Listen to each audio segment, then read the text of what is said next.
Creí que firmaba la casa de mis sueños, el futuro de mi familia. En realidad, firmaba mi destierro y la traición más cruel de todas. El bolígrafo se sentía pesado en mi mano, mucho más que un simple objeto de plástico y tinta. Se sentía como el peso de 30 años de sacrificios, de noches sin dormir, de turnos dobles y de un amor incondicional que ahora estaba a punto de culminar en este único acto. Miré a mi hijo, Marco, sentado a mi lado en la fría oficina del notario. Sus ojos brillaban con una emoción que yo confundí con gratitud. A su lado, su esposa, Sofía, me ofrecía una sonrisa tan dulce que podría haberle dado caries a un santo. En ese momento, yo era la madre más orgullosa y feliz del mundo. Estaba a punto de entregarle a mi único hijo el sueño de su vida. Una casa, la casa que yo nunca tuve, la seguridad que su padre, que en paz descanse, siempre quiso darnos. Mi esposo, Ricardo, falleció cuando Marco tenía apenas 10 años. Un accidente en la construcción nos lo arrebató y me dejó sola con un niño, una pila de deudas y un corazón roto en 1000 pedazos. Le prometí a Ricardo en su lecho de muerte que cuidaría de nuestro hijo, que me aseguraría de que nunca le faltara nada, y cumplí mi promesa. Trabajé hasta el agotamiento, limpiando oficinas por la noche y sirviendo mesas los fines de semana. Cada centavo que ganaba, después de pagar nuestro pequeño apartamento de alquiler y la comida, iba a una cuenta de ahorros. Era la cuenta para el futuro de Marco. Vendí las pocas joyas que mi madre me había dejado. Dejé de comprarme ropa nueva y mis únicas vacaciones en 20 años fueron visitas a mi hermana en el pueblo vecino. Todo por él. Cuando Marco conoció a Sofía, me alegré. Parecía una chica encantadora, aunque siempre noté en ella una ambición que me inquietaba. Hablaba constantemente de casas grandes, de viajes exóticos, de un estilo de vida que estaba muy por encima de las posibilidades de mi hijo, que trabajaba como gerente de nivel medio en una empresa de logística. Pero Marco estaba enamorado, y yo solo quería su felicidad. Luego vino la noticia, iban a ser padres, mi primer nieto. La alegría me inundó, pero también la preocupación. Su pequeño apartamento ya no sería suficiente. Fue entonces cuando vinieron a mí con el plan. Se sentaron en mi viejo sofá, con rostros compungidos y llenos de esperanza. Me explicaron que habían intentado solicitar una hipoteca, pero con sus sueldos y una pequeña deuda de tarjeta de crédito a nombre de Sofía, el banco los había rechazado. No tenían suficiente para el pago inicial y su historial crediticio no era perfecto. Entonces Marco me tomó de las manos, sus ojos de cachorro suplicante que siempre habían sido mi debilidad, y dijo: «Mamá, tú eres nuestra única esperanza». El plan era sencillo, o al menos así me lo presentaron. Yo usaría todos mis ahorros, el dinero del seguro de vida de Ricardo y cada céntimo que había guardado durante décadas para comprar la casa al contado. La casa estaría a mi nombre, por supuesto. Sería mi inversión, mi seguridad, y a cambio, ellos vivirían conmigo. Me prometieron una hermosa suite en la planta baja, con su propio baño y una pequeña sala de estar. «Cuidaremos de ti, mamá», me dijo Sofía, acariciando su vientre apenas incipiente. «Nunca más tendrás que preocuparte por nada. Seremos una gran familia feliz». Me pareció un sueño hecho realidad. No solo estaría ayudando a mi hijo a tener el hogar que merecía, sino que podría ver crecer a mi nieto cada día. Dejaría de vivir sola en mi pequeño y silencioso apartamento para formar parte de una familia bulliciosa y llena de amor. Estaba tan cegada por esa hermosa imagen que ignoré las pequeñas banderas rojas, como cuando encontramos la casa perfecta, con un anexo ideal para mí. Pero Sofía insistió en que siguieran buscando hasta encontrar una con una cocina de chef y un patio más grande, aunque la habitación designada para mí era mucho más pequeña y estaba al lado del cuarto de lavado. O como el abogado que insistió en que usáramos, un amigo de la familia de Sofía, que agilizó todos los trámites con una eficiencia sospechosa, y así llegamos a la notaría. El monto total de mis ahorros, el trabajo de toda una vida, fue transferido. Tomé el bolígrafo pesado y mi firma temblorosa se deslizó sobre la línea de puntos. Una lágrima rodó por mi mejilla. Era una lágrima de alegría, de misión cumplida. Abracé a Marco con fuerza. «Lo logramos, mi amor». Tu padre estaría tan orgulloso, le susurré al oído. Él me devolvió el abrazo, pero sentí una extraña rigidez en sus hombros. Sofía solo sonreía, mirando los documentos como un lobo mira a un cordero. Salimos de la oficina y el aire fresco de la tarde me golpeó la cara. Me sentía eufórica, ligera. Bueno, ¿vamos a celebrarlo? Podríamos ir por un café y luego puedo empezar a hacer cajas para la mudanza, dije, girándome hacia ellos con una sonrisa radiante. Marco y Sofía intercambiaron una mirada que no supe descifrar. El brillo en los ojos de mi hijo se había apagado, reemplazado por una frialdad que me heló la sangre. Sofía dejó de sonreír. «Sube al coche, mamá», dijo Marco en un tono neutro. El viaje fue en silencio.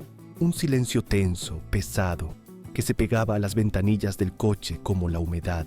Yo no entendía qué pasaba. ¿No estaban felices? Acabábamos de comprar la casa de sus sueños. Cuando pasamos de largo la calle que llevaba a mi apartamento, fruncí el ceño. «Marco, cariño, te has pasado mi salida». Él no respondió. Siguió conduciendo hasta que nos detuvimos frente a la nueva casa. Era preciosa, con su césped verde y su puerta de roble. Mi casa, nuestra casa. «¿Qué hacemos aquí? Pensé que iríamos a mi apartamento primero», pregunté, confundida. Marco apagó el motor y se giró hacia mí en el asiento del conductor. Su rostro era una máscara inexpresiva. Sofía, en el asiento del pasajero, se miraba las uñas, completamente desinteresada.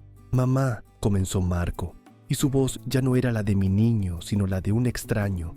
«Te agradecemos mucho lo que has hecho. Ha sido un regalo muy generoso». La palabra regalo me golpeó como una bofetada. Regalo. «Marco, no es un regalo, es nuestra casa. La compré para que viviéramos todos juntos. ¿Recuerdas el plan?» Una pequeña sonrisa cruel se dibujó en los labios de Sofía. Marco suspiró, como si mi confusión fuera una carga terrible para él. «Ese era el plan para conseguir el dinero, mamá». Pero Sofía y yo hemos estado hablando, y creemos que es mejor que empecemos nuestra familia solos. Necesitamos nuestro propio espacio, sin interferencias. Sentí que el suelo desaparecía bajo mis pies. El aire se volvió espeso, imposible de respirar. No entiendo. ¿Qué quieres decir con interferencias? Soy tu madre, mi habitación, la suite de la planta baja.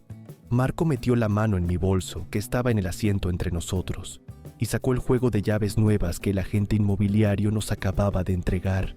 Las guardó en su bolsillo. Luego sacó las llaves de mi viejo apartamento y me las arrojó al regazo. El tintineo metálico fue el sonido más violento que había escuchado en mi vida. «Gracias por todo, mamá», dijo, abriendo su puerta.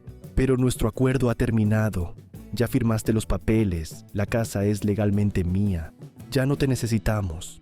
Se bajó del coche y caminó hacia la puerta principal sin mirar atrás.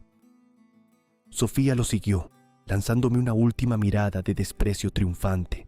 Vi cómo introducían la llave en la cerradura y la puerta se abría.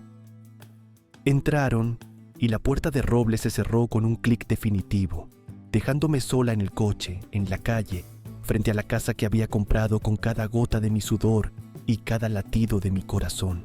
Me quedé allí, paralizada, con el eco de sus palabras rebotando en el silencio de mi mente.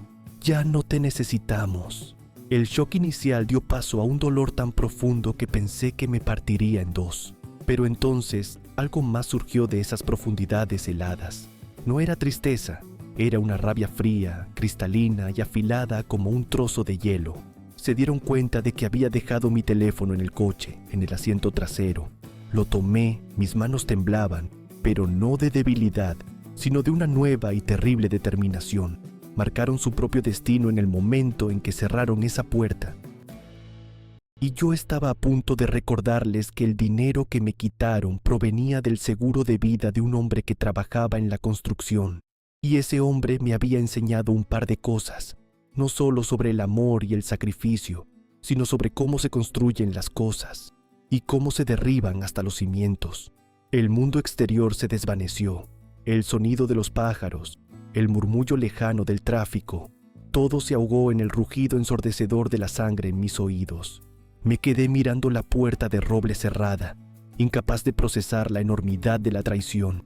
Mi hijo, mi Marco, El niño al que le había curado las rodillas raspadas, al que le había leído cuentos hasta que se quedaba dormido, el hombre al que acababa de entregarle mi futuro entero. Me había desechado como si fuera un mueble viejo y pasado de moda, que ya no encajaba con la nueva decoración. Las llaves de mi apartamento en mi regazo se sentían como carbones ardientes.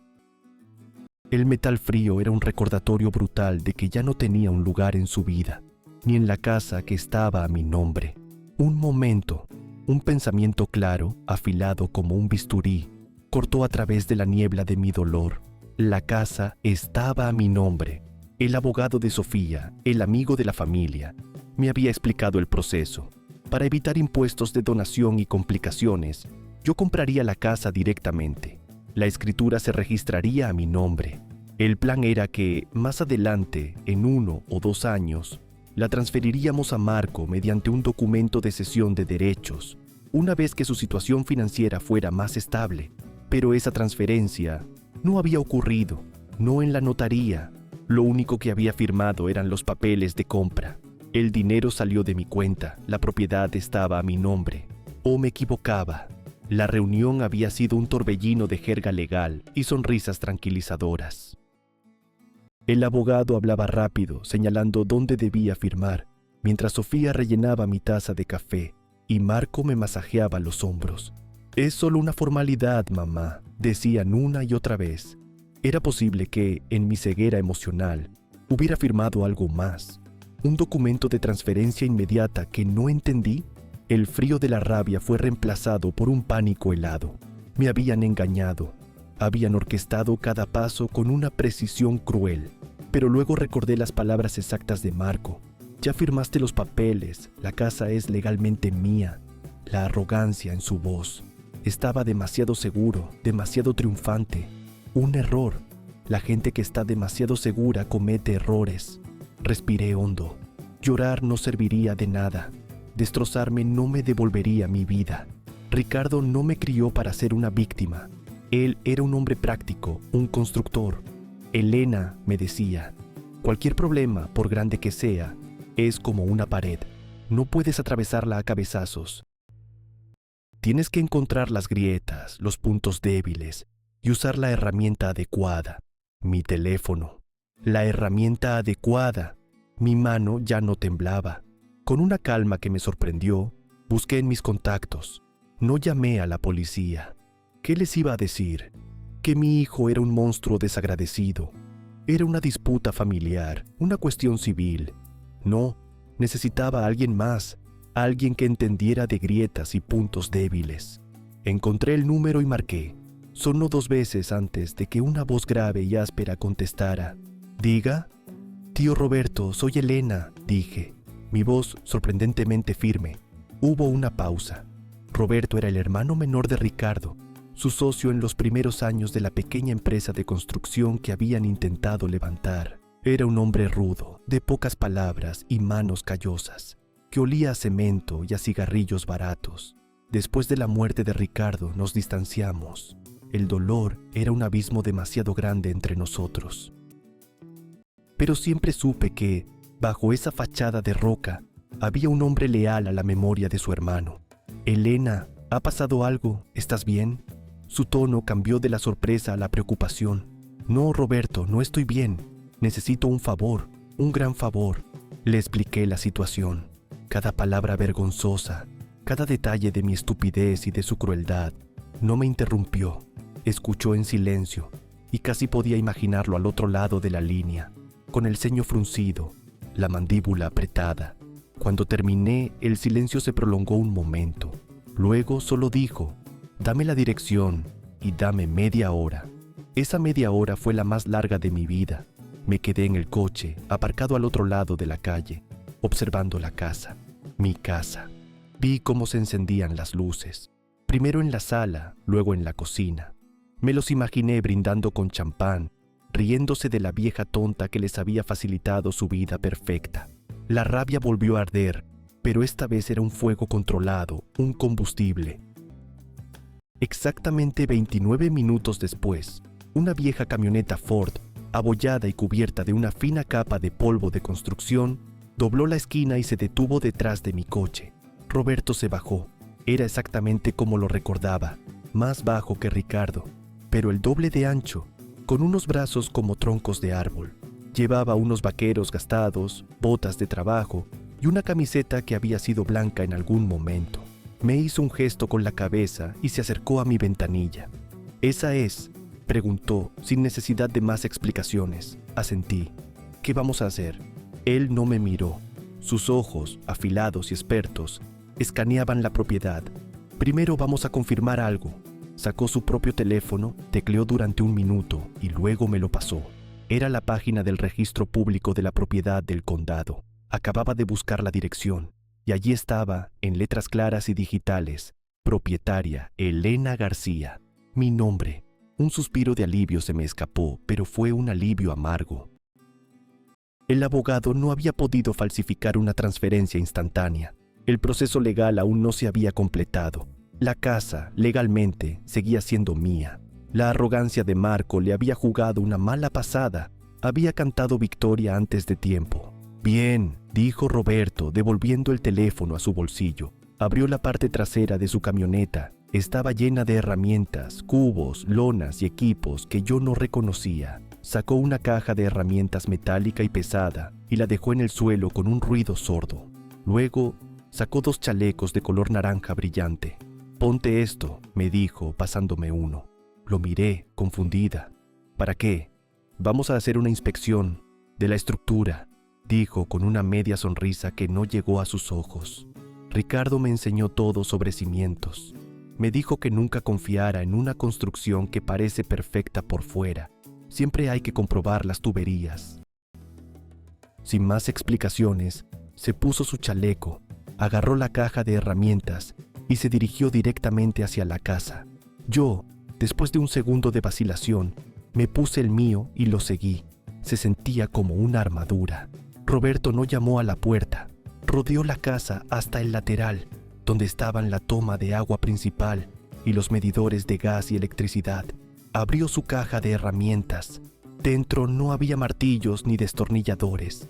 Había una serie de llaves de paso de aspecto industrial, manómetros y herramientas que parecían sacadas de la sala de máquinas de un barco. Con una eficiencia tranquila, se agachó y, con un giro rápido y certero de una llave inglesa enorme, cerró la válvula principal del agua que entraba a la casa. Hubo un suave gemido de las tuberías y luego silencio. Mi corazón latía con fuerza. Esto era real. Estaba sucediendo. «¿Qué has hecho?», susurré.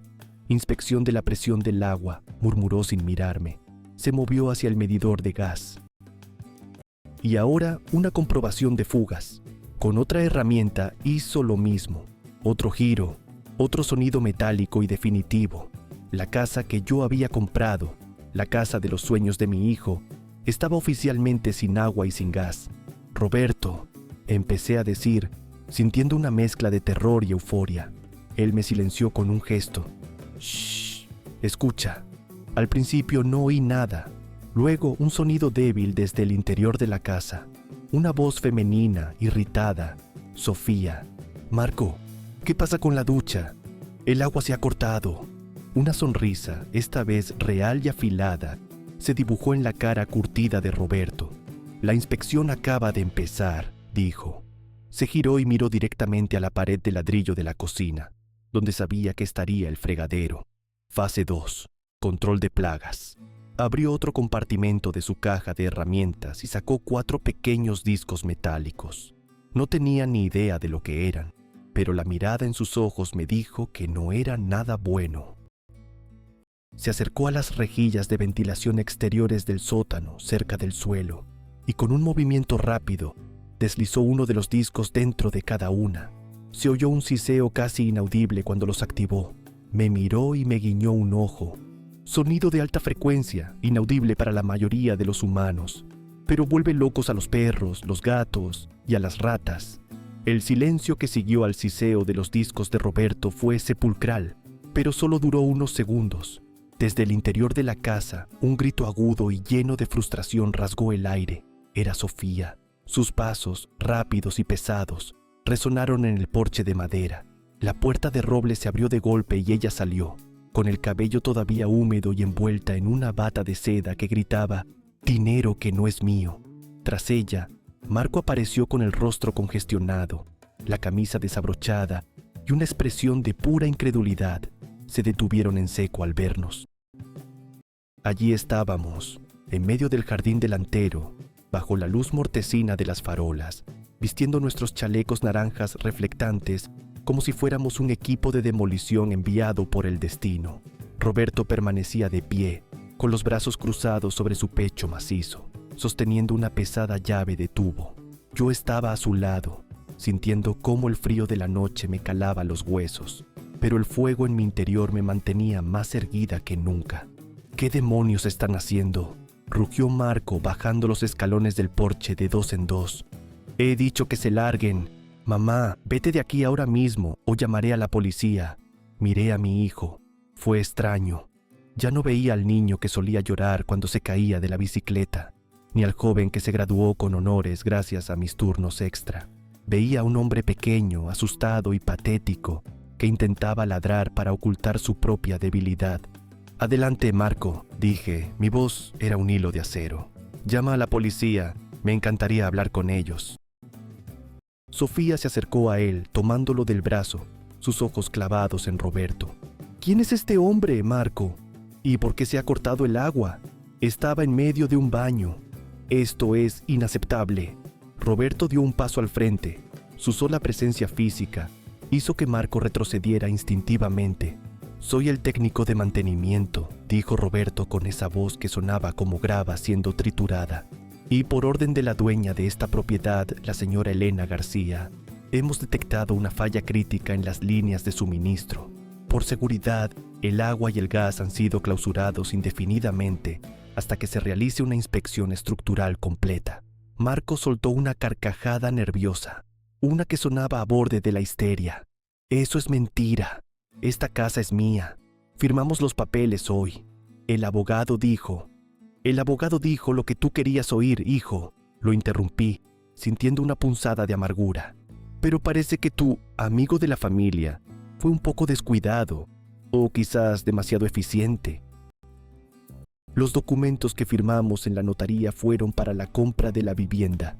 La escritura, Marco, se registró a mi nombre. Tú solo firmaste como testigo de la operación, no como copropietario. El dinero salió de mi cuenta, la propiedad es mía. El rostro de Marco pasó de la rabia a una palidez enfermiza en cuestión de segundos. Giró la cabeza hacia Sofía, que lo miraba con una expresión de horror puro.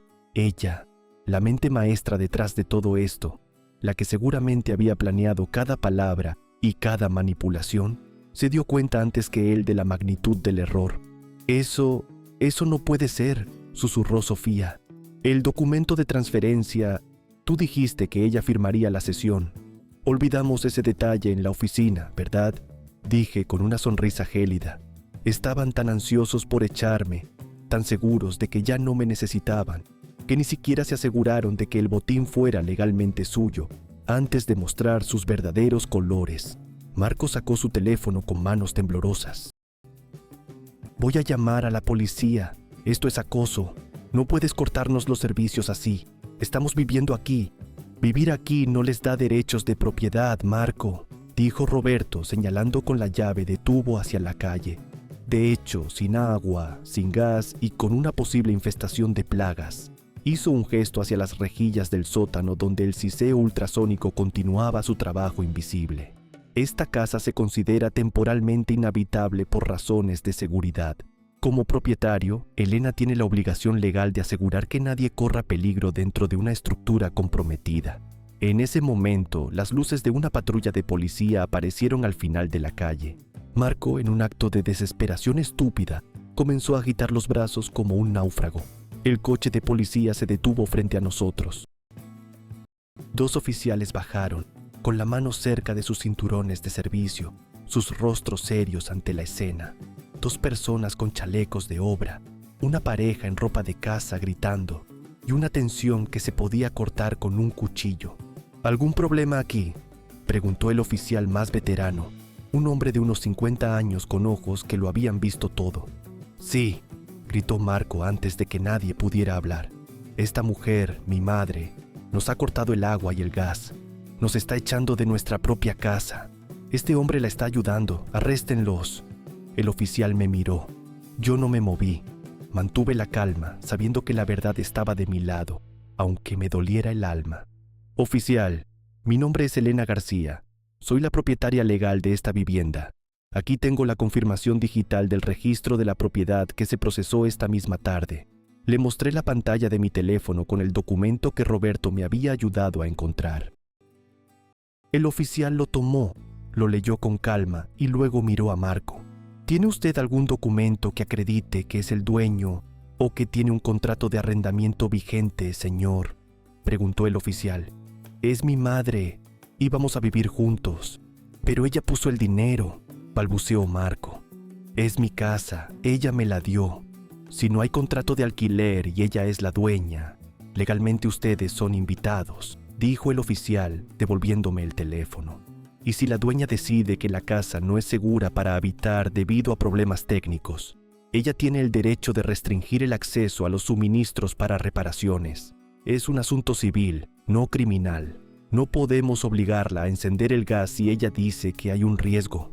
Sofía dio un paso adelante, sus ojos inyectados en sangre. Esto es una locura. Está embarazada, gritó señalando su vientre. No pueden dejarnos así. El oficial suspiró, claramente incómodo con el drama familiar. Señora, si el lugar no tiene agua potable ni calefacción, lo más recomendable es que pasen la noche en otro lugar. No hay nada que podamos hacer aquí, a menos que alguien intente entrar por la fuerza o haya violencia física. Los oficiales regresaron a su patrulla, dejándonos de nuevo en el silencio de la calle, roto solo por el llanto falso y melodramático de Sofía. Marco se quedó allí, mirando el coche de policía alejarse, su mundo de privilegios y traición desmoronándose bajo sus pies. «Mamá, por favor», dijo Marco. Su voz ahora era un quejido. «No puedes hacernos esto. Sofía está mal, el bebé que pensabas usar como escudo para dejarme en la calle», le corté. «El bebé que nunca conocería a su abuela porque decidiste que yo era una interferencia. No, Marco, las reglas han cambiado». Roberto se acercó a la puerta de entrada, sacó un taladro inalámbrico de su caja y antes de que Marco pudiera reaccionar, comenzó a atornillar una tabla de madera gruesa a través del marco de la puerta de roble. «¿Qué haces?», gritó Marco, tratando de empujar a Roberto. «Deja eso». Roberto lo apartó con un solo brazo, como si fuera una mosca. «Protocolo de seguridad, muchacho. Casa inhabitable, acceso restringido. Es por tu propio bien. No pueden dejarnos fuera», chilló Sofía. «Nuestras cosas están ahí dentro, mi ropa, mis joyas». Me acerqué a ella, lo suficiente como para ver el miedo real en sus ojos. «Tus cosas estarán a salvo, Sofía. Podrás venir a recogerlas cuando yo lo autorice, bajo supervisión. Pero por ahora, tienen 5 minutos para sacar lo esencial que tengan en el coche, porque esta noche nadie duerme en esta casa». Marco me miró con un odio que nunca creí posible recibir de mi propia sangre, pero bajo ese odio vi algo más, la comprensión de que me había subestimado. Pensó que mi amor por él me haría débil para siempre. No entendía que el mismo amor que me dio la fuerza para trabajar 20 años sin descanso, era el que ahora me daba la fuerza para destruirlo. «Te vas a arrepentir de esto, vieja loca», escupió Marco, agarrando a Sofía por el brazo y arrastrándola hacia su coche. «Mañana mismo hablaré con mi abogado. Vamos a anular esa compra. Te voy a dejar sin nada, lo juro». Se subieron al coche y salieron quemando llantas, desapareciendo en la oscuridad de la avenida principal. Roberto terminó de asegurar la tabla en la puerta y se limpió las manos en sus vaqueros. «No se irán muy lejos, Elena», dijo Roberto, mirando hacia donde se habían ido. «Pero has hecho bien, aunque hay algo que deberías saber». Lo miré, extrañada por su tono repentinamente serio. «¿Qué pasa, Roberto?». Sacó un pequeño sobre de su bolsillo, uno que parecía haber recogido del suelo cerca de la entrada mientras Marco y Sofía peleaban. Estaba abierto. «Encontré esto junto a la rejilla de ventilación. Parece que tu hijo y su esposa tenían un plan B, en caso de que tú no fueras tan cooperativa con el dinero. Elena, no solo querían la casa». Abrí el sobre y saqué el contenido. Eran unas fotos polvorientas y un documento legal que no reconocí al principio, pero cuando leí el encabezado, sentí que el corazón se me detenía. No era un documento de la casa, era una solicitud de incapacidad legal. Mi hijo ya había iniciado los trámites para declararme mentalmente incompetente y tomar el control total de todos mis bienes, incluso antes de que firmáramos la escritura. Pero eso no era lo peor. Lo peor era el nombre del testigo que había firmado la declaración jurada, afirmando que yo sufría de demencia senil temprana. Miré el nombre en el papel y sentí un escalofrío que no tenía nada que ver con el clima. El nombre era el de la única persona en la que yo confiaba ciegamente, además de mi hijo. El nombre en el papel parecía flotar frente a mis ojos, burlándose de mí. Mónica Suárez, mi hermana, mi única hermana, la persona a la que había llamado llorando cuando Ricardo murió, la que había cuidado de Marco en innumerables ocasiones cuando yo tenía que doblar turno, la que me había abrazado hacía solo una semana, diciéndome que era la madre más generosa del mundo. Mónica. El frío de la traición de mi hijo no era nada comparado con esto. Esto era un veneno lento que se extendía por mis venas y congelaba cada recuerdo feliz que tenía con ella. Las tardes de verano en el porche de nuestros padres, los secretos compartidos, las risas, hasta que nos dolía el estómago. Todo se corrompía, se manchaba con esta nueva y terrible verdad. Elena. La voz de Roberto me sacó del trance. Me estaba sosteniendo por el brazo. Su agarre firme evitó que me derrumbara allí mismo, en el césped de la casa que ahora se sentía como un mausoleo a mi ingenuidad. ¿Cómo? Fue lo único que pude susurrar. ¿Por qué? Roberto tomó el papel de mis manos temblorosas y lo releyó, su rostro endureciéndose aún más, si eso era posible. Dinero, Elena. Siempre es el dinero. Si te declaraban incompetente, Marco se convertía en tu tutor legal. Controlaría no solo esta casa, sino tu pensión, la pequeña herencia que te dejaron tus padres, todo. Y supongo que tu hermana esperaba su parte del pastel. Las piezas del rompecabezas encajaron con una claridad devastadora. La insistencia de Mónica para que ayudara a Marco, sus constantes llamadas para preguntarme si ya me había decidido, sus elogios a Sofía llamándola la chica perfecta para él. No eran palabras de apoyo, eran empujones calculados para llevarme al borde del precipicio. Me habían rodeado, mi propia sangre, como una manada de lobos esperando que la oveja más vieja tropezara. «Tengo que llamarla», dije, mi voz ronca por la rabia y el dolor. Busqué mi teléfono, pero Roberto puso su mano sobre la mía. «No, no ahora. Ahora no eres una madre herida ni una hermana traicionada. Eres una dueña de una propiedad con un problema de ocupas. Y vamos a actuar como tal. Primero lo primero». Con una determinación que me arrastró con él, Roberto me guió de vuelta a su camioneta. Sacó una cadena gruesa y un candado industrial. Regresó a la casa y, además de la tabla en la puerta, aseguró las manillas con la cadena, haciéndola impenetrable. Luego, sacó un letrero de plástico del tipo que se usa en las obras y lo clavó firmemente en el césped, justo en el centro. Las letras rojas eran inequívocas. Propiedad privada. Prohibido el paso. Peligro. Estructura inestable. Esto nos da cobertura legal, explicó mientras guardaba sus herramientas. Si intentan entrar, no solo estarán allanando una morada, sino que estarán ignorando una advertencia de seguridad explícita. Eso cambia las cosas para la policía. Nos subimos a su camioneta y me llevó de vuelta a mi pequeño apartamento. El lugar que horas antes me parecía una jaula solitaria, ahora se sentía como el único refugio seguro en el mundo. Roberto insistió en subir conmigo, revisó las cerraduras, miró por la ventana hacia la calle y luego se sentó a la mesa de mi cocina. «No vas a estar sola en esto, Elena», dijo, su voz más suave de lo que nunca la había oído. Ricardo era mi hermano, y ese mocoso malcriado puede que lleve su sangre, pero no tiene nada de él. Le ofrecí un café que él aceptó. Mientras el agua hervía, mi mente trabajaba a toda velocidad. El shock estaba dando paso a una frialdad calculadora que no sabía que poseía. Ya no se trataba solo de recuperar mi dinero o mi casa. Se trataba de justicia. Se trataba de desmantelar la red de mentiras que habían tejido a mi alrededor. El abogado, dije de repente. El amigo de la familia de Sofía. Él es la clave. Tiene que estar involucrado. Roberto asintió. Probablemente, un abogado que se presta a este tipo de cosas es porque está sucio, o es un incompetente, o ambas cosas. Necesitamos averiguar quién es y qué podemos encontrar sobre él. Pasamos las siguientes horas trazando un plan. Roberto, con su mente de constructor, pensaba en términos de estructuras y demoliciones. Yo, con mi recién descubierta sed de venganza, pensaba en términos de presión y colapso. Sabíamos que Marco y Sofía, sin acceso a la casa y con recursos limitados, se pondrían nerviosos. Probablemente correrían a ver al abogado o a mi hermana. Teníamos que adelantarnos. Al amanecer estaba exhausta pero decidida.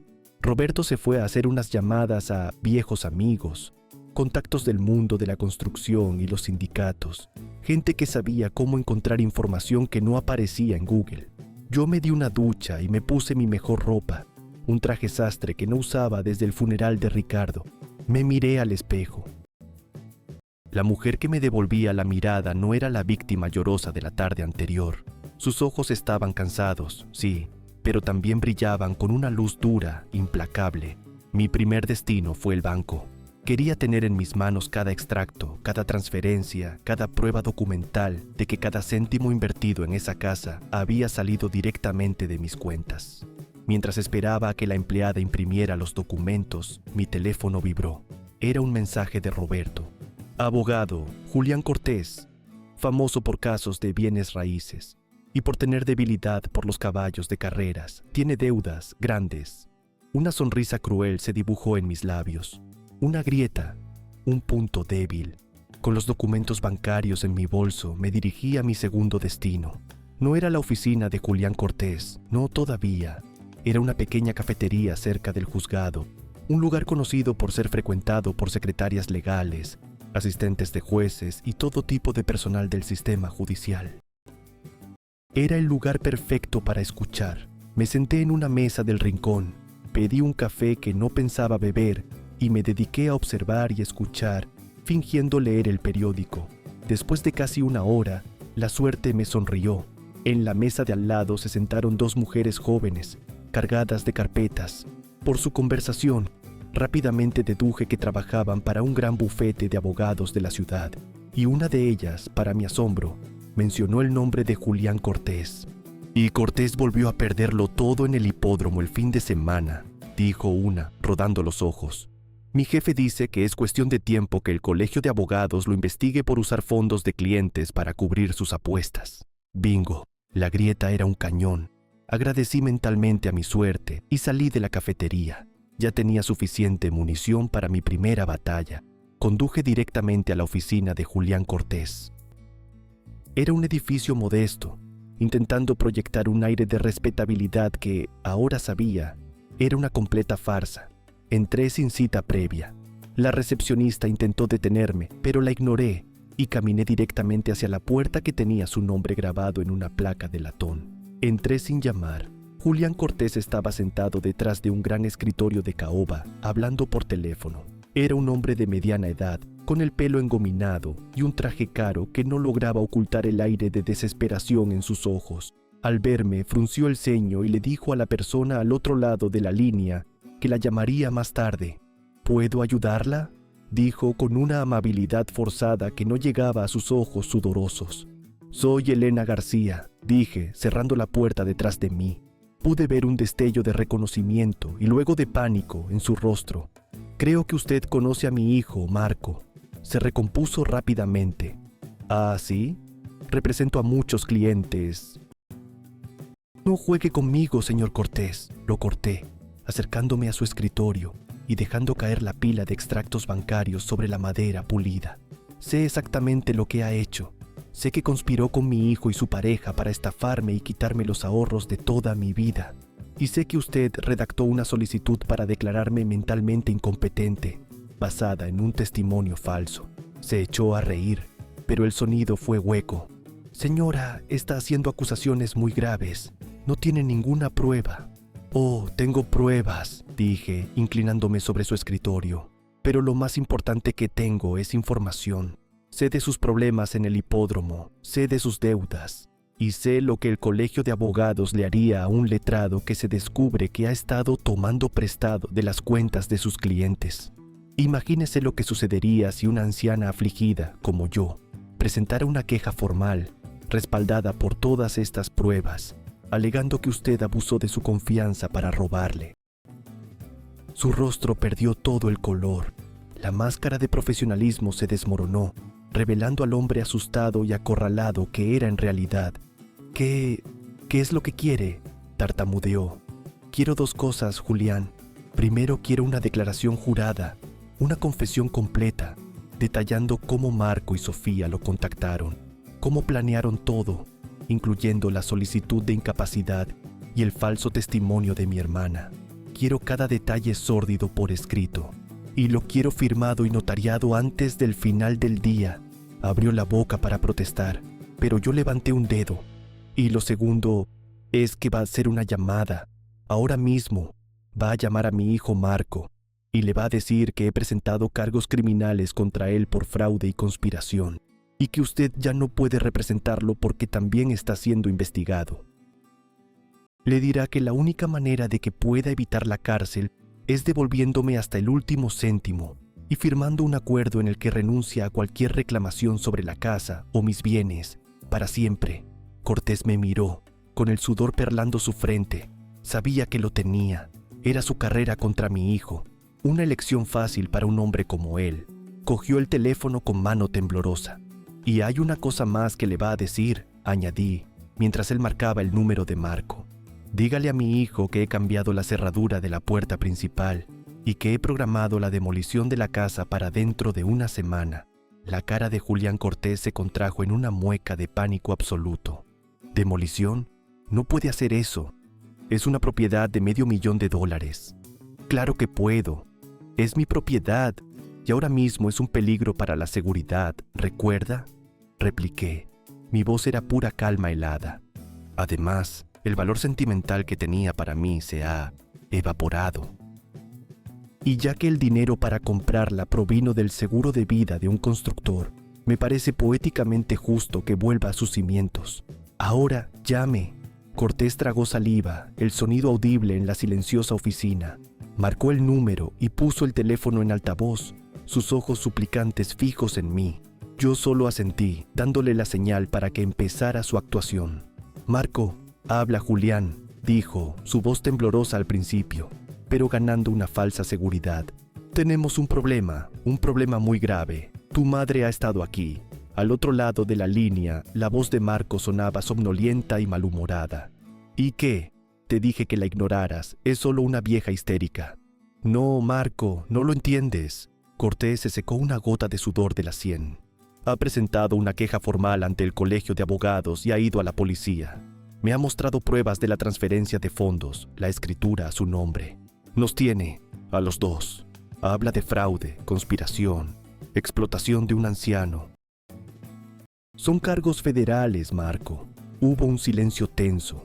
Pude imaginar a Marco sentándose de golpe en la cama de algún hotel barato, la resaca de su victoria convirtiéndose en el ácido del pánico. ¿Qué significa eso?, balbuceó. Significa que estoy bajo investigación y no puedo representarte. Significa que, si te acusa formalmente, vas a ir a la cárcel. Sofía también. Piensa en el bebé, Marco. ¿Quieres que nazca con su padre en prisión? Escuché un sollozo ahogado al otro lado. Era Sofía. La realidad estaba golpeándolos con la fuerza de un tren de carga. Tu madre está dispuesta a retirar los cargos bajo ciertas condiciones, continuó Cortés, leyendo el guión que yo le había dictado con la mirada. Debes firmar un documento renunciando a cualquier derecho presente o futuro sobre la casa y todos sus bienes. Y hizo una pausa, mirando hacia mí en busca de confirmación. Asentí. Y Marco, tienes que saberlo. Ha contratado a una empresa de demolición. La casa será derribada en 7 días. Un grito de furia y desesperación brotó del teléfono. No, no puede. Es nuestra casa. No, Marco. Es su casa, dijo Cortés, con un tono de finalidad, y va a convertirla en un solar vacío, a menos que aceptes sus términos. Te enviaré los documentos. Tienes hasta mañana al mediodía para firmarlos y devolverlos. Si no lo haces, la denuncia se tramita. Adiós, Marco. Cortés colgó y se desplomó en su silla, respirando con dificultad como si hubiera corrido una maratón. Parecía un hombre 10 años mayor. La declaración jurada, dije, sin una pizca de simpatía. Pasó la siguiente hora escribiendo, sus dedos volando sobre el teclado, impulsados por el miedo a perder su licencia y su libertad. Detalló todo, la primera reunión con Marco y Sofía, su plan para manipularme usando al bebé, la estrategia para que firmara los papeles sin entenderlos completamente, y la parte más jugosa, cómo Sofía había convencido a mi hermana Mónica para que firmara la declaración de mi supuesta demencia, prometiéndole a cambio saldar una vieja deuda hipotecaria que Mónica tenía y que la estaba ahogando. Era más sucio y rastrero de lo que había imaginado. Con la confesión firmada y notariada en mi bolso, junto con los documentos bancarios, me sentí invencible. Dejé a Cortés temblando en su oficina y salí al sol del mediodía. Pero mi trabajo no había terminado. Tenía una última visita que hacer. Conduje durante 1 hora hasta el pequeño pueblo donde vivía mi hermana. No la llamé para avisarle. La sorpresa era una parte esencial de mi plan. Su casa era modesta, con un jardín que siempre había sido su orgullo. Mientras caminaba por el sendero de piedra, recordé todas las veces que había venido aquí buscando consuelo, un hombro sobre el que llorar. Hoy venía a hacer todo lo contrario. Llamé a la puerta. Mónica abrió, y su sonrisa de bienvenida se congeló en su rostro al verme. Llevaba un delantal cubierto de harina y olía a pan recién hecho. Una escena tan doméstica, tan normal, que la traición parecía aún más monstruosa. «Elena, qué sorpresa. No te esperaba», dijo, intentando recuperar la compostura. «Lo sé», dije, y entré en su casa sin ser invitada. El olor a pan me revolvió el estómago. «Tenemos que hablar». Se quitó el delantal, sus manos nerviosas. «¿Está todo bien? ¿Hablaste con Marco? Ese chico a veces es tan impulsivo». «Corta el teatro, Mónica», dije, mi voz resonando en la pequeña sala de estar. «Sé lo que hiciste». Le arrojé una copia de la declaración jurada de Cortés sobre la mesa de café. Sus ojos se abrieron de par en par al ver el documento. Lo leyó, su rostro palideciendo con cada línea, hasta que se quedó tan blanca como la harina de su delantal.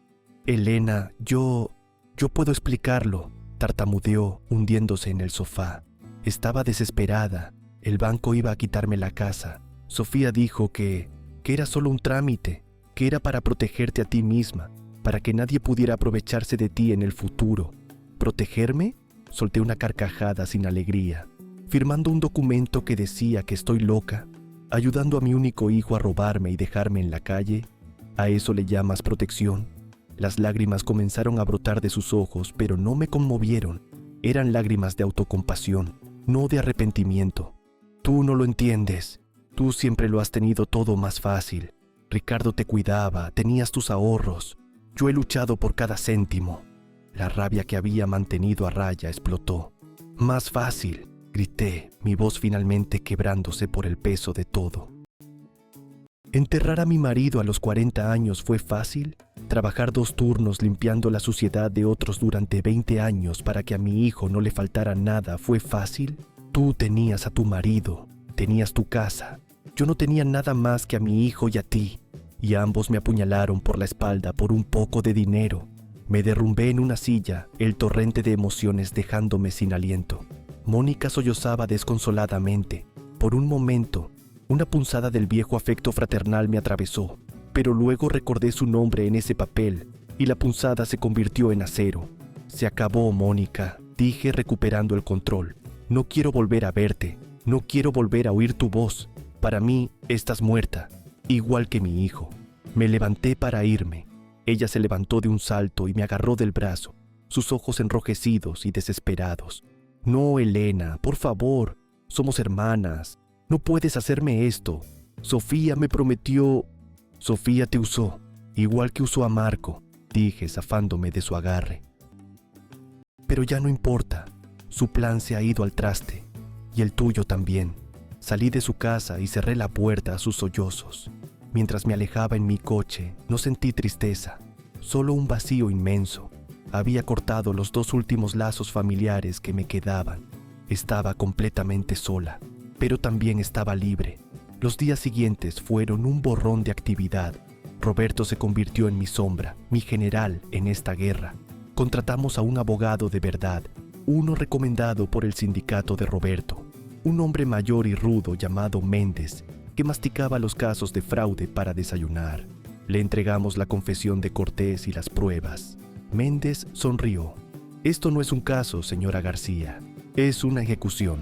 Fiel a su palabra, Marco entregó los documentos firmados antes de la fecha límite. Su firma temblorosa era el testamento de su derrota. Con eso, legalmente, eran historia. Roberto se encargó de coordinar una mudanza profesional para empaquetar todas sus pertenencias de la casa. Insistí en que se les entregaran en un almacén público. No quería volver a verlos. El día antes de la supuesta demolición, Roberto y yo fuimos a la casa. Quitamos la tabla de la puerta y la cadena. El aire en el interior estaba viciado, estancado. Sus cosas ya no estaban, pero su esencia de codicia y traición parecía impregnar las paredes. «Bueno, ¿y ahora qué?», preguntó Roberto mirando a su alrededor. «No vas a demolerla de verdad, ¿verdad?». Miré el gran ventanal de la sala que daba al jardín. El sol entraba, iluminando las motas de polvo en el aire. La casa era hermosa, era el fruto de toda mi vida. No podía destruirla, pero tampoco podía vivir en ella. Estaba manchada para siempre. «No», dije en voz baja, «no voy a demolerla, tengo un plan mejor, uno que ellos nunca verán venir». Al día siguiente, el día de la supuesta demolición, me aseguré de que las noticias de mis planes llegaran a oídos de Marco, a través de un primo lejano, al que le conté una versión cuidadosamente editada de la historia. Imaginé su alivio, su creencia de que, al final, la vieja tonta no había tenido el valor de seguir adelante. Pensarían que había ganado, pero que la casa estaba perdida para ellos para siempre. Y eso era exactamente lo que quería que pensaran. Una semana después, Roberto y yo estábamos de nuevo frente a la casa. Pero no estábamos solos. Una pequeña multitud se había reunido en el césped. Había periodistas de la cadena de noticias local, miembros del ayuntamiento y un grupo de hombres y mujeres con uniformes de color azul brillante. Un camión se detuvo en la entrada y de él bajó una mujer sonriente y enérgica. Se acercó y me estrechó la mano. «Señora García, en nombre de la Fundación Un Hogar para Nuestros Héroes, no tenemos palabras para agradecerle su increíble generosidad». Me giré hacia la cámara de noticias que se había encendido. Detrás de mí, un gran cartel se desplegaba en la fachada de la casa. Decía: «Hogar de acogida Elena y Ricardo García, un refugio para familias de veteranos sin hogar». Sonreí a la cámara, sabiendo que mi hijo y mi hermana probablemente estarían viendo esto desde algún lugar oscuro y miserable. Mi venganza no era la destrucción, era la creación. Era tomar el símbolo de su codicia y transformarlo en un faro de esperanza. Habían querido quitarme mi futuro, así que usé ese mismo futuro para construir un legado que los avergonzaría por el resto de sus vidas. La reportera se acercó a mí con un micrófono. «Señora García, una donación asombrosa. ¿Qué la inspiró a hacer algo tan increíble?». Tomé una respiración profunda, preparándome para contar mi historia al mundo. Pero justo cuando iba a hablar, mi nuevo abogado, Méndez, se acercó corriendo con el rostro pálido y un teléfono en la mano. «Elena, tienes que ver esto», dijo. Su voz era un susurro urgente. «Acaba de publicarse en internet. Es un video. Es de Sofía. Y está contando una historia muy, muy diferente. Le está diciendo a todo el mundo que tú le robaste la casa y secuestraste a su bebé nonato». El micrófono de la reportera pareció desvanecerse. El bullicio de la multitud se convirtió en un zumbido lejano. Todo lo que podía oír era el latido de mi propio corazón, un tambor de guerra en mis oídos. Méndez me mostró la pantalla de su teléfono. Allí estaba Sofía, con el rostro hinchado por lágrimas que ahora yo sabía que eran de cocodrilo, sentada en lo que parecía una habitación de motel deprimente. El vídeo era de baja calidad, grabado con un teléfono, lo que le daba un aire de autenticidad desesperada. «Mi nombre es Sofía y estoy embarazada y sin hogar», empezó, su voz temblando con una pericia teatral. La abuela de mi bebé, Elena García, nos ha echado a la calle. Nos engañó para que le diéramos todos nuestros ahorros para comprar una casa juntos, y en el momento en que firmó los papeles, cambió las cerraduras y nos amenazó con la policía. La cámara se movió para mostrar a Marco a su lado, con la cabeza entre las manos, interpretando el papel del marido roto y derrotado. Ella está celosa, continuó Sofía, una lágrima rodando perfectamente por su mejilla. Celosa de que mi bebé vaya a recibir el amor que ella nunca supo dar. Ahora está usando la casa, nuestra casa, para este circo mediático, para parecer una santa, mientras su propio hijo y su nieto no nacido duermen en un coche. Por favor, si alguien está viendo esto, no crean sus mentiras. Es un monstruo. El vídeo terminaba con un primer plano de su vientre, un gesto diseñado para generar la máxima simpatía y victimismo. Méndez lo detuvo. El silencio que se hizo a mi alrededor fue ensordecedor. La reportera, que había oído fragmentos, me miraba ahora con una mezcla de confusión y sospecha. Algunos miembros de la multitud empezaban a murmurar, sacando sus propios teléfonos. La narrativa, mi perfecta y justa narrativa, se estaba desintegrando en tiempo real. Es veneno puro, masculló Roberto a mi lado, sus nudillos blancos de apretar los puños. Mienten descaradamente. Por supuesto que mienten, dijo Méndez, con una calma gélida que me tranquilizó. Pero lo hacen de forma inteligente. No están presentando una demanda, lo que les obligaría a presentar pruebas. Están librando la guerra en el tribunal de la opinión pública, donde los hechos son secundarios a la emoción. Tenía razón. La imagen de una abuela rica y poderosa echando a la calle a una joven pareja embarazada era mucho más potente y fácil de digerir que la complicada verdad de un fraude inmobiliario y una traición familiar. Me habían tendido una trampa. Sabían que yo haría algo público con la casa y habían preparado su contraataque, esperando el momento perfecto para lanzarlo. La reportera se aclaró la garganta, su sonrisa profesional ahora tensa. Señora García, ¿quiere hacer algún comentario sobre estas acusaciones tan serias? Sentí las miradas de todos sobre mí, la duda, el juicio. Por un instante, la vieja Elena, la que siempre se preocupaba por el qué dirán, quiso salir a la superficie. Quise gritar mi inocencia, defenderme, mostrarles la confesión de Cortés. Pero Méndez me puso una mano discreta en el brazo, un gesto que decía, no en su terreno, no con sus reglas. Respiré hondo, canalizando esa nueva fuerza de acero que había descubierto en mí. Miré directamente a la cámara, ignorando a la reportera, y hablé a la audiencia invisible que Sofía había intentado envenenar. Mi difunto esposo, Ricardo, me enseñó que la solidez de una casa no está en sus paredes, sino en sus cimientos, dije, mi voz firme y clara. Las mentiras, como una casa construida sobre arena, pueden parecer impresionantes al principio, pero no soportan el peso de la verdad. No voy a entrar en un juego de acusaciones y calumnias. Los hechos hablarán por sí solos, y lo harán en el lugar apropiado. Me giré hacia la directora de la fundación, cuyo rostro reflejaba una profunda preocupación. Mi donación sigue en pie. Esta casa servirá a quienes lo merecen. La verdad siempre prevalece.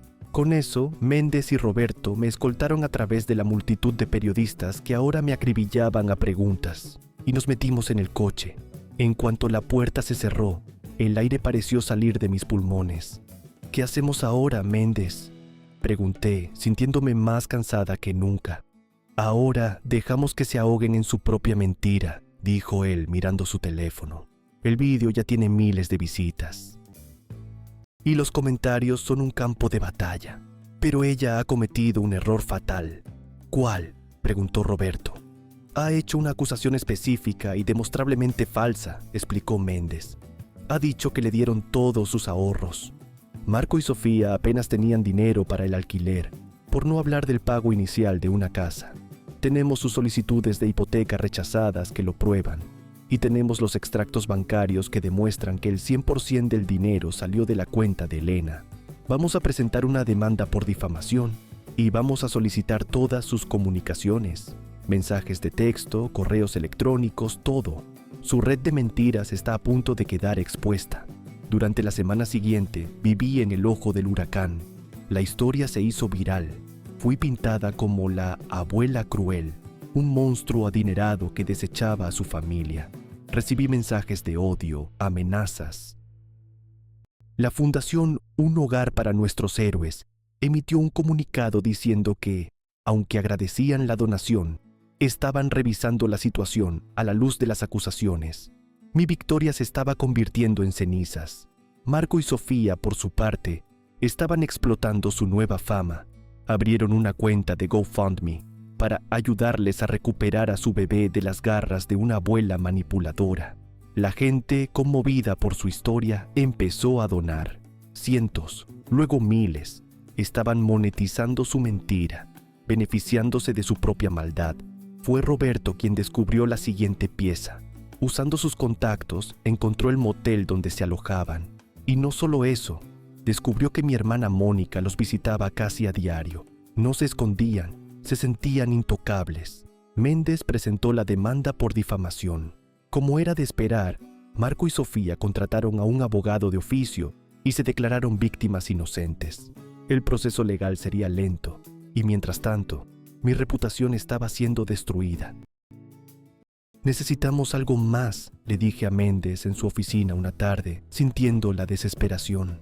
Algo que los haga caer rápido y con fuerza. Méndez se reclinó en su silla, juntando las yemas de los dedos. Hay una cosa. La confesión de Cortés es poderosa, pero ellos pueden argumentar que la firmó bajo coacción. Tu hermana puede negar su implicación. Es tu palabra contra la de ellos. Necesitamos una prueba irrefutable, algo que venga de ellos mismos. Salí de la oficina de Méndez con una idea loca y peligrosa formándose en mi mente. Si ellos iban a pelear sucio, yo tendría que arrastrarme por el barro con ellos. Fui a casa y busqué en una vieja caja de recuerdos. Allí, bajo fotos amarillentas de Ricardo y dibujos infantiles de Marco, encontré lo que buscaba. Un pequeño grabador de voz, un dispositivo que Ricardo usaba para grabar notas en las obras. Era antiguo, pero la batería todavía funcionaba. Esa noche, hice algo que nunca pensé que haría. Conduje hasta el motel de mala muerte donde se alojaban. Aparqué al otro lado de la calle, mi corazón martilleando contra mis costillas. Esperé en la oscuridad, viendo las siluetas moverse detrás de las finas cortinas. Vi llegar a Mónica, llevando bolsas de comida. Esperé hasta que fue casi medianoche. Las luces de su habitación seguían encendidas. Me puse una gorra y una chaqueta oscura. Con el pequeño grabador en mi bolsillo, crucé la calle y me deslicé por el pasillo exterior del motel. El aire olía a cloro y a desesperación. Su habitación era la 107. Me detuve junto a la ventana. Estaba ligeramente entornada para dejar entrar el aire de la noche. Podía oír sus voces desde dentro. Pegué la oreja a la pared, mi respiración contenida. Casi $100,000 en el GoFundMe. Era la voz de Sofía, llena de excitación. Te lo dije, Marco. La gente ama a una víctima. Somos más ricos ahora que si nos hubiéramos quedado con la maldita casa. No lo sé, Sofía. La voz de Marco sonaba nerviosa. Méndez nos ha demandado. Quieren nuestros registros telefónicos. Que los quieran, intervino la voz de Mónica. Borramos todos los mensajes incriminatorios. No tienen nada. Solo tenemos que mantener la historia. La pobre pareja embarazada, la abuela malvada. Para cuando nazca el bebé, seremos los nuevos héroes de la nación. Sentí una oleada de náuseas. Estaban celebrándolo. Se estaban regodeando en su crueldad. Saqué el grabador, lo encendí y lo acerqué con cuidado a la rendija de la ventana, rezando para que no me vieran. Y lo del bebé es el golpe de genio, continuó Sofía. Y lo que dijo a continuación me heló la sangre en las venas. Cuando nazca, diremos que el estrés que Elena nos ha causado ha provocado complicaciones. Podemos incluso demandarla por daños emocionales al niño. Las posibilidades son infinitas. No podía creer lo que estaba oyendo. Eran monstruos, verdaderos monstruos. Mi mano temblaba, pero mantuve el grabador firme.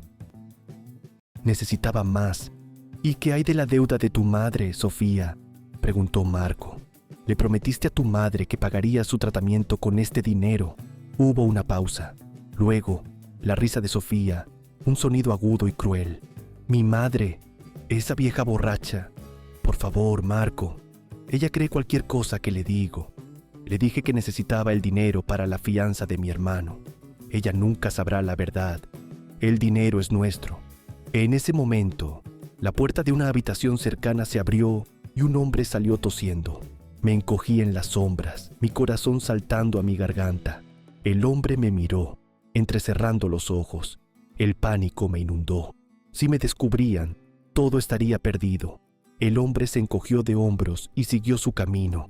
Solté el aire que no sabía que estaba conteniendo, pero cuando volví a mirar hacia la ventana de la habitación 107, la cortina se había movido. Una silueta estaba mirando directamente hacia donde yo estaba escondida. Me quedé paralizada, atrapada en la oscuridad. La silueta no se movió. Entonces, oí un clic. No era el clic de la grabadora, era el sonido de un teléfono tomando una foto. Y luego, una voz desde dentro, la voz de Sofía, dijo con una claridad escalofriante que atravesó la noche: «Parece que tenemos una rata. ¿Llamamos a la policía o nos ocupamos de esto nosotros mismos?» El pánico, frío y punzante, me recorrió la espalda. Durante un segundo que pareció una eternidad, mis pies se sintieron clavados al cemento agrietado del pasillo del motel. La silueta tras la cortina de la habitación 107 no se movió, pero la luz del interior perfilaba la forma inconfundible de Sofía, sosteniendo su teléfono como si fuera un arma cargada. Ella sabía que yo estaba allí. «Marco, sal ahora mismo.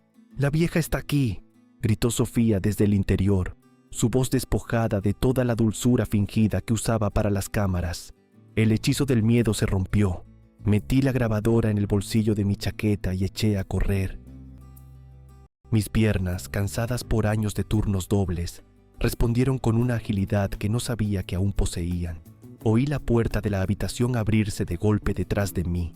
El sonido de los pasos pesados de Marco resonó en el pasillo, mezclándose con los gritos de Sofía llamando a la recepción del motel. «Mamá, detente», rugió Marco. «Dame lo que tengas». No miré atrás. Bajé las escaleras de metal de 2 en 2, sintiendo el impacto en mis rodillas, pero el miedo era un anestésico poderoso. Crucé el aparcamiento oscuro, esquivando un charco de aceite y restos de basura. Mi coche estaba al otro lado de la calle, una mancha gris bajo la luz parpadeante de una farola. Mis dedos buscaron desesperadamente las llaves en el bolsillo. «Seguridad, llamen a la policía». La voz de Sofía cortaba la noche desde el balcón del primer piso. «Nos está acosando, está loca».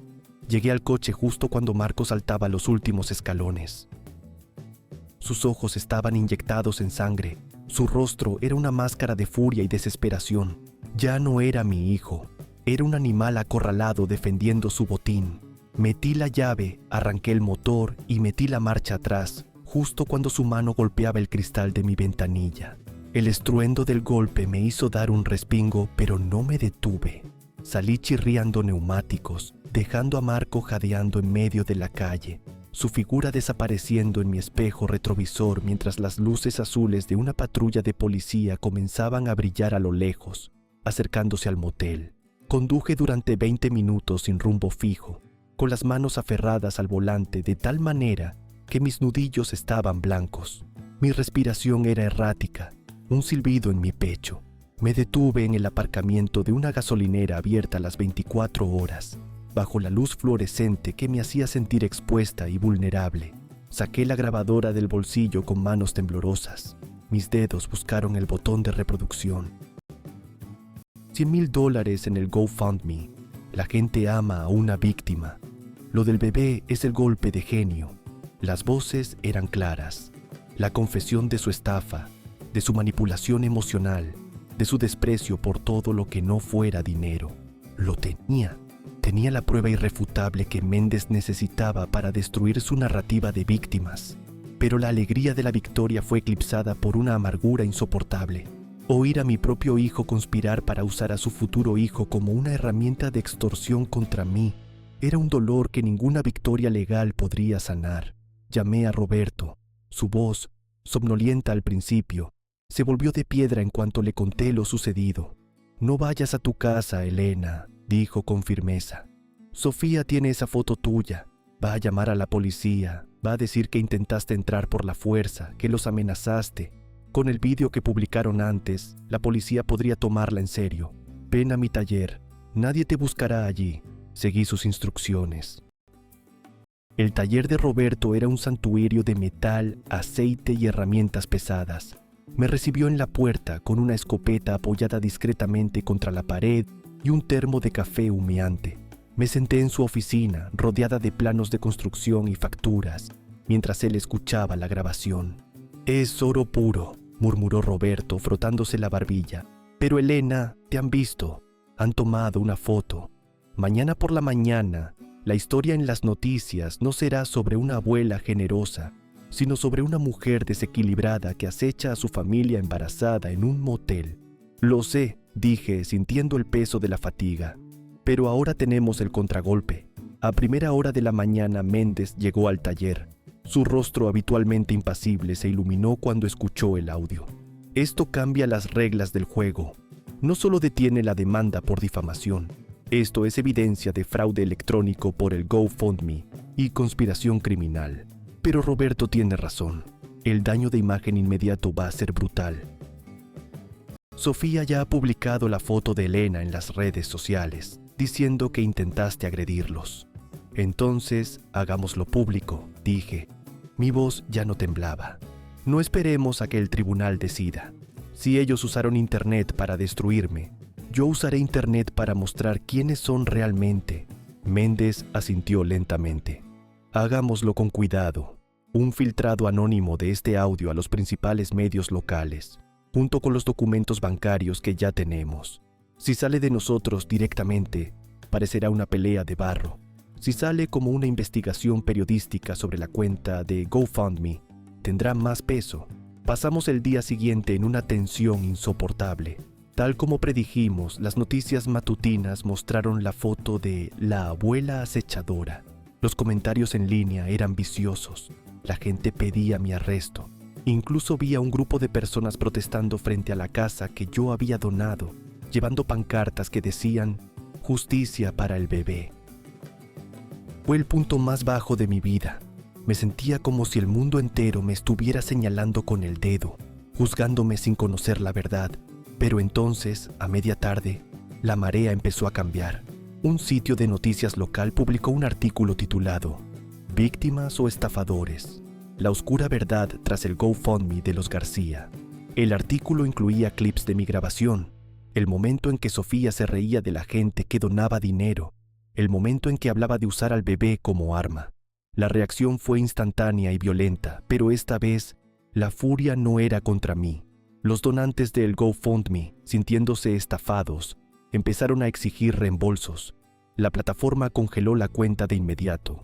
La Fundación de Veteranos emitió un nuevo comunicado, esta vez pidiendo disculpas por su vacilación y reafirmando su apoyo a mi proyecto. «Lo logramos, Elena», dijo Roberto mirando las noticias en la televisión del taller. «Se acabó, pero yo sabía que no se había acabado. Había una pieza que faltaba». Mi hermana Mónica, su voz en la grabación, apoyando el plan de borrar mensajes y mantener la mentira, era la prueba final de su complicidad. No podía dejar que se saliera con la suya. Esa noche, mientras Roberto y Méndez preparaban los documentos finales para la policía, recibí una llamada de un número desconocido. Contesté, esperando que fuera otro periodista o un acosador. «Elena», era la voz de Mónica. Sonaba rota, histérica. «Tienes que ayudarnos. La policía está en el motel. Marco y Sofía han escapado, pero me han dejado aquí sola con todas sus cosas. El dueño del motel dice que han encontrado drogas en la habitación. Elena, yo no sabía nada de eso». «No me llames más, Mónica», dije, sintiendo una frialdad absoluta. «Tú elegiste tu bando». «Espera», gritó ella. «Hay algo más, algo que Marco no te dijo.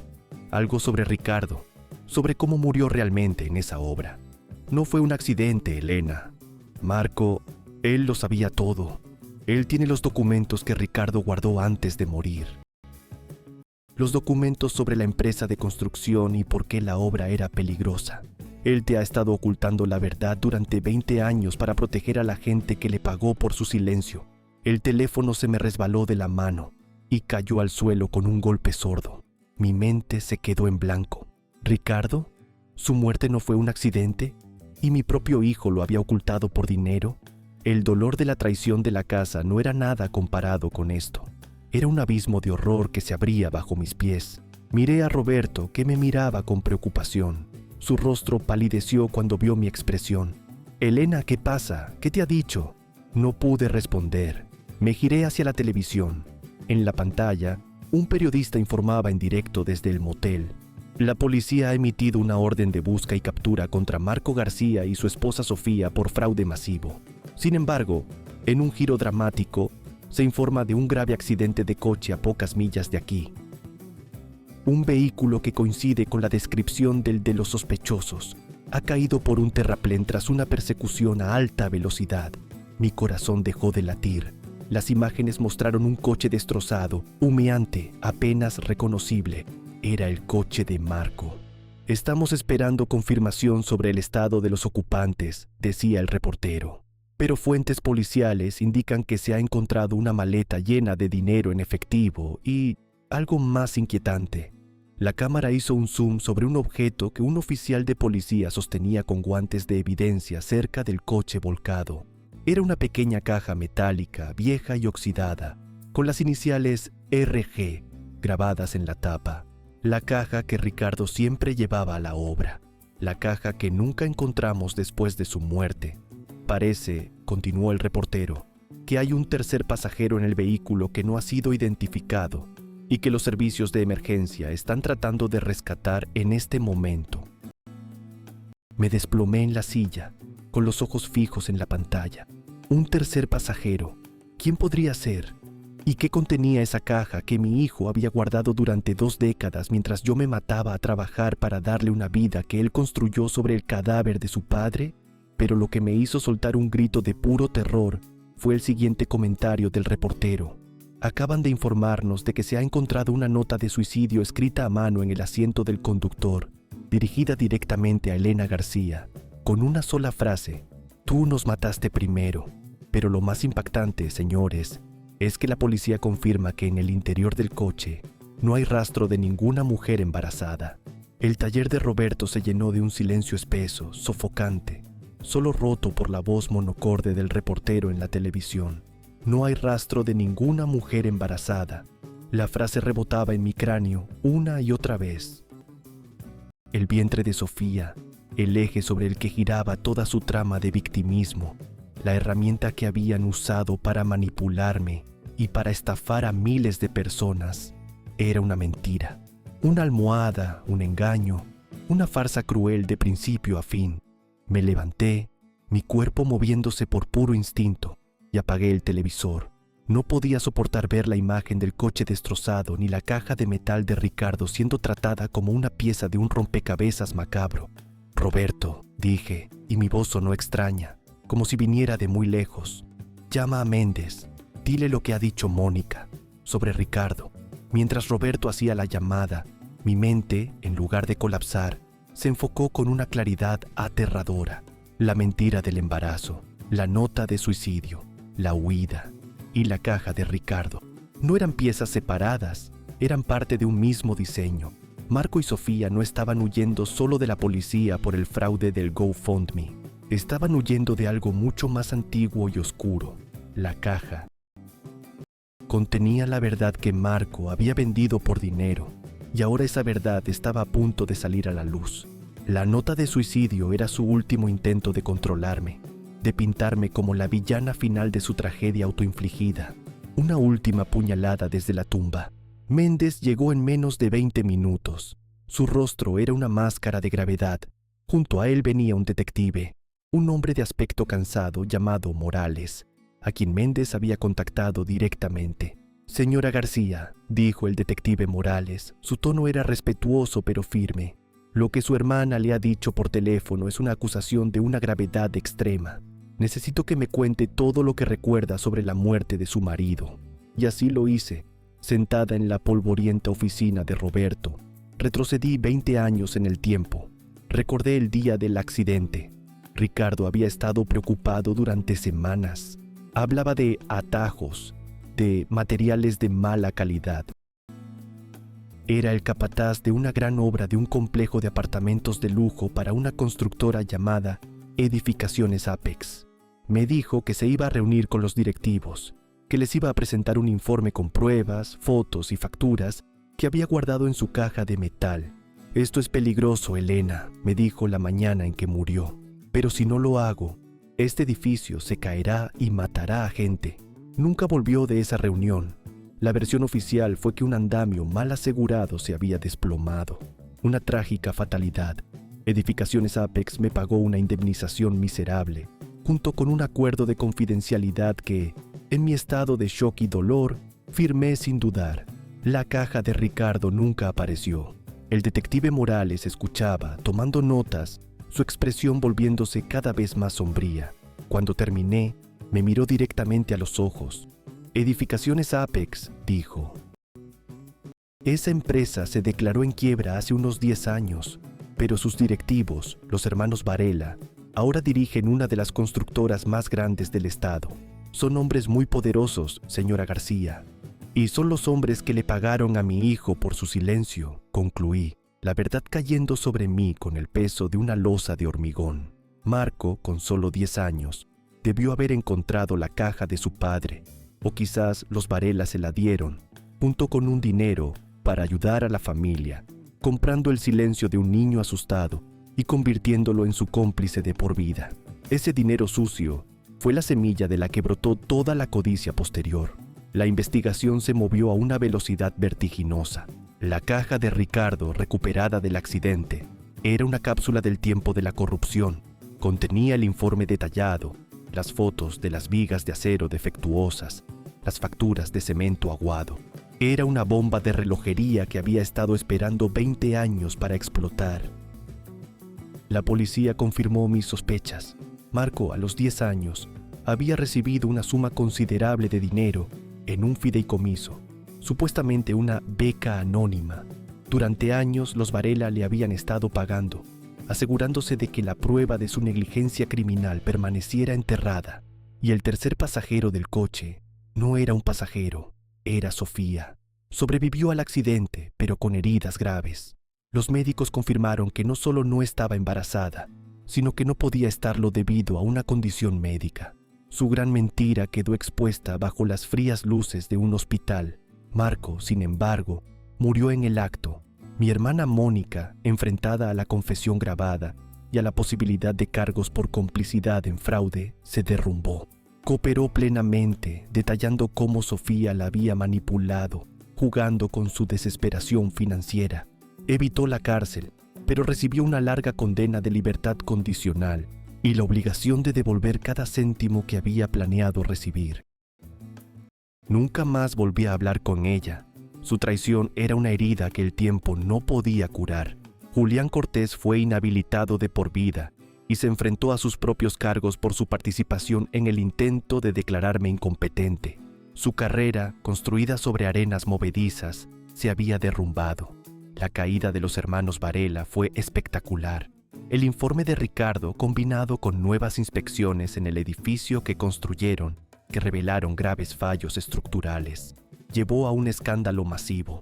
Fueron acusados de homicidio involuntario por la muerte de Ricardo y de poner en peligro a cientos de residentes. Su imperio se vino abajo y yo me encontré en un lugar extraño. Sola, sí. Mi familia, tal como la conocía, había sido aniquilada por sus propias mentiras y su codicia. El dolor por el hijo que había perdido era doble. Lloraba al niño que amé y al hombre monstruoso en el que se convirtió. Pero por primera vez en mucho tiempo, no sentía el peso del sacrificio sobre mis hombros. Estaba libre. Un mes después, el hogar de acogida Elena y Ricardo García abrió sus puertas. La ceremonia fue mucho más tranquila que la primera. No hubo un circo mediático. Solo las familias de los veteranos, los voluntarios y mis dos únicos pilares, Roberto y Méndez. Mientras cortaba la cinta roja, no sentí el triunfo de la venganza. Sentí algo más profundo, la redención. Estaba tomando el dinero que me habían robado, el dolor que me habían causado, y transformándolo en un refugio, en seguridad, en el tipo de hogar que mi hijo y mi hermana habían intentado destruir. Una de las primeras residentes, una joven viuda de un soldado con 2 niños pequeños, se me acercó. No sé cómo darle las gracias, señora García, dijo con lágrimas en los ojos. Pensé que lo habíamos perdido todo. Usted nos ha dado un nuevo comienzo. Le sonreí, una sonrisa genuina por primera vez en mucho tiempo. Solo llámeme Elena, y el nuevo comienzo es para todos nosotros. Al final del día, Roberto y yo nos sentamos en el porche de la casa, viendo a los niños jugar en el césped. El sol se ponía, tiñendo el cielo de naranja y púrpura. Ricardo estaría orgulloso de ti, Elena, dijo Roberto en voz baja. Él me enseñó a construir cosas fuertes, respondí, mirando las paredes de la casa. Y yo he aprendido que, a veces, para construir algo nuevo y sólido, primero tienes que demoler los cimientos podridos de tu vida anterior, sin importar cuánto duela. Mi hijo había escrito, tú nos mataste primero. Pero se equivocaba. Ellos habían elegido su propio camino de destrucción mucho antes de que yo entrara en escena. Yo, en cambio, había elegido construir. Y mientras el sonido de las risas de los niños llenaba el aire del atardecer, supe que, a pesar de todo el dolor y la pérdida, había construido un legado que duraría mucho más que cualquier casa de ladrillos y cemento. Había construido un hogar sobre los cimientos de la verdad, y por fin yo también estaba en casa.